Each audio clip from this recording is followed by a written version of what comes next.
Hello, welcome to Waypoint Survival. Today, let's talk about using hose clamps for survival.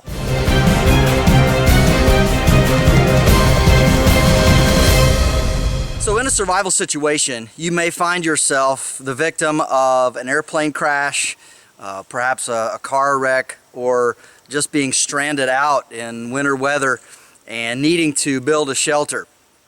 Even on boats and ships and almost all mechanical things, if there's an engine involved, you're going to find some kind of a hose clamp. And this is just your standard hose clamp. And of course, for a larger, it'd be about a 2-inch clamp by the English measurement system. Now, one nice thing about these is you can actually fasten them together. So if you have two, let's say, that are this size, you can take them apart and you can make one large one. These two small clamps here actually made this one large clamp, and that's very, very useful. So it would be up to you how many you would carry, but I would want to carry at least two of this size in my kit. And let's talk about how useful they are. You could, of course, just go with one large clamp, and that would be of sufficient size for a lot of tasks. But the reason that we want to use two small ones is, if you look here, this is where this screw adjusts the tension in and out and changes the size and diameter. But if you'll look here, this ends at this spot right in here. And so all you have is just the smooth metal literally all the way around until you get to the backside inside of the clamp here. You can see there are no more slots for the screw to turn in for it to close and make it smaller. So one big clamp is not nearly as useful as two smaller clamps. So taking this small clamp, as you can see, it has a flathead slot for a flathead screwdriver, and it also has a bolt head on it. Now, generally speaking, you're probably not going to be carrying a ratchet or socket set with you.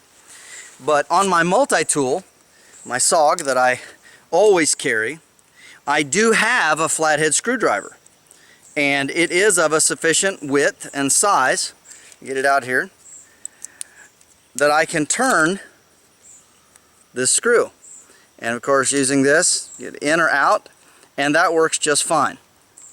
But another feature that I like about this SOG tool in particular that makes it so useful is that it also has on this other side, I open this slot up here, and it's not something that you would probably use all the time, but right here it actually has a nut driver.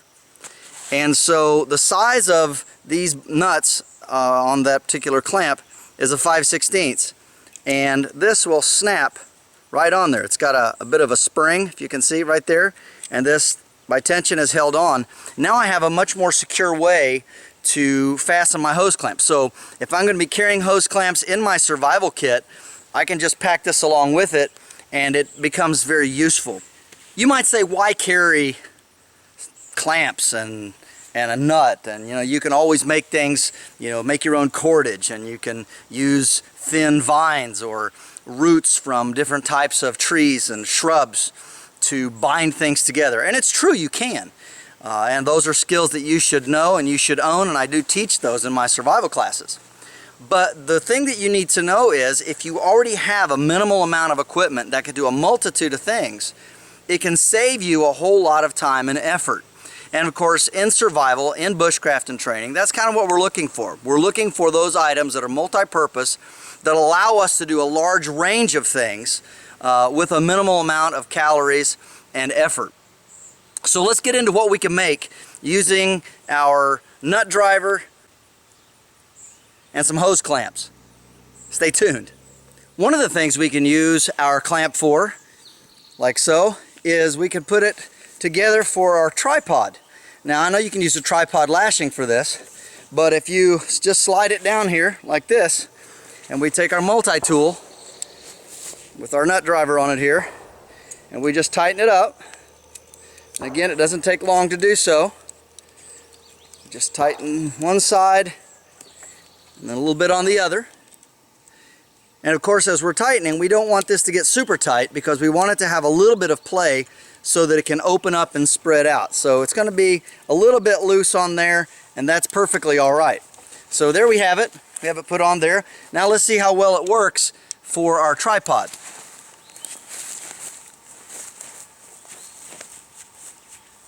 Again, just like you would a normal tripod, open it up, spread it out, and once we get it to where we want it, then we can take our nut driver and we can finish tightening it down. Again, it's a matter of just a very few turns here, not a lot, and we have quite a strong and sturdy tripod that will definitely hold a lot of weight. Give you a better idea here. Zoom in just a little bit. And there we have it, holding together our tripod arrangement. How strong is it? Well, let's find out. I'd say it's pretty strong. That'll hold quite well. That's a good use for a hose clamp. Alright, so even though we use this hose clamp and put a lot of weight on it, once we loosen it up and slide it off our sticks here, you can see that it is relatively undamaged. And also I want you to notice that even though the full-size one did not have threads and slots all the way around for tightening, this one has it all the way around. So you can make a very, very small circle out of these two clamps, or a very large one when they're put together.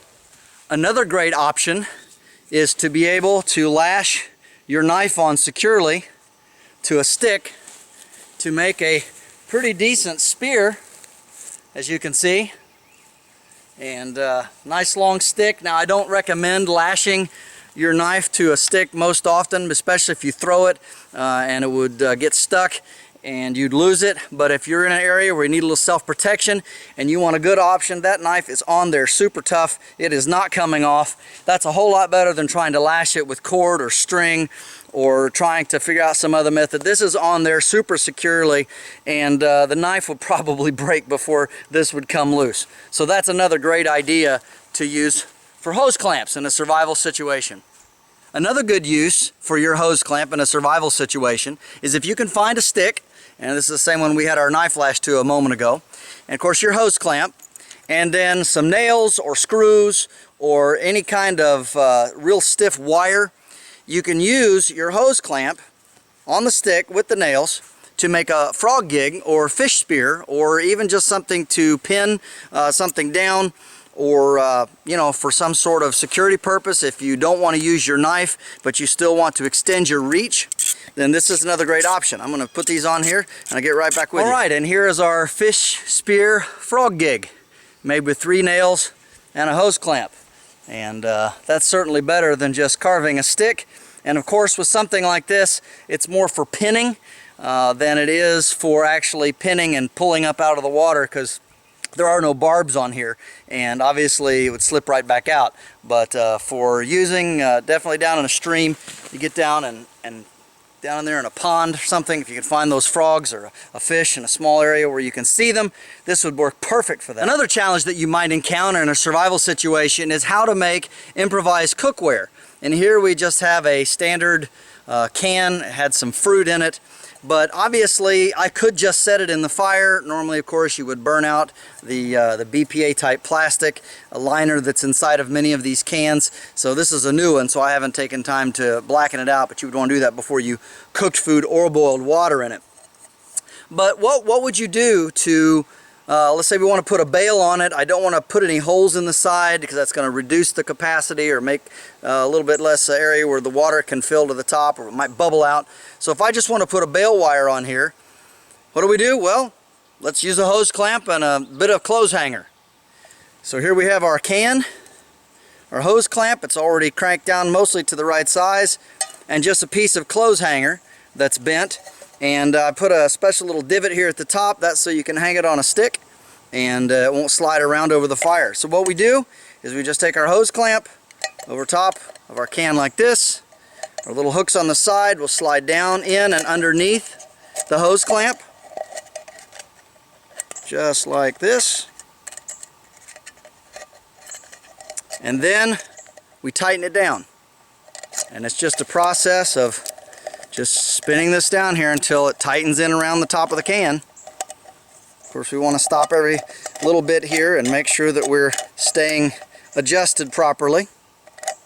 Okay, and there's a little bit of a lip at the top of the can, so that should catch on our hose clamp and help it to not slide around so much. And there we go. We have a nice strong bail attachment for our can. We haven't put any holes in the can. It's still intact, but it would hold quite a lot of weight. I can't pull it off, so that's pretty good. But there's one other thing we can do that makes it even more useful. Check this out. So if we take our can and our other hose clamp here, so I'm going to carry 2 of these hose clamps put together, which is actually 4 of the small hose clamps. Put one at the bottom and then take another piece of a hanger and fold it like this, bend it around. Then we can hook it in around here in the bottom and around in the top, and we can make a handle. I'll show you that here in just a second. And so now, using our 2 clamps, another piece of wire, we now have a handle.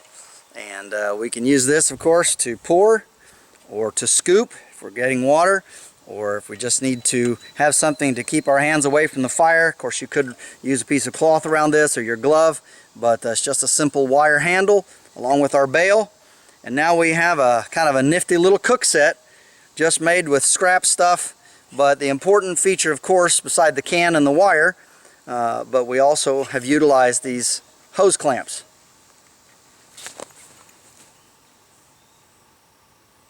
Worked pretty good.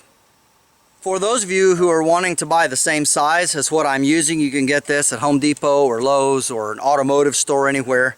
But the size in the English measuring system is 1 inch and 5/16. That's the smallest that it will go to, on up to 2 1/4 inch.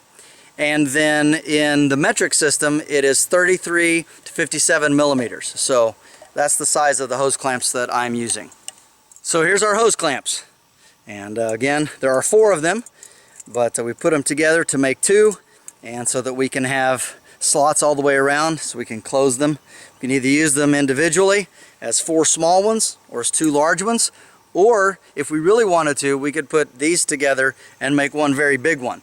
So a lot of uses for these hose clamps, and I'm sure I haven't thought of all the uses for it. So if you have any ideas and you want to add to it, please add it down below in the comments section, and I would really appreciate it. This is James Bender for Waypoint Survival. Please like, share, and subscribe. And make sure and press the bell button to stay notified of all of our upcoming videos, and we'll talk to you next time.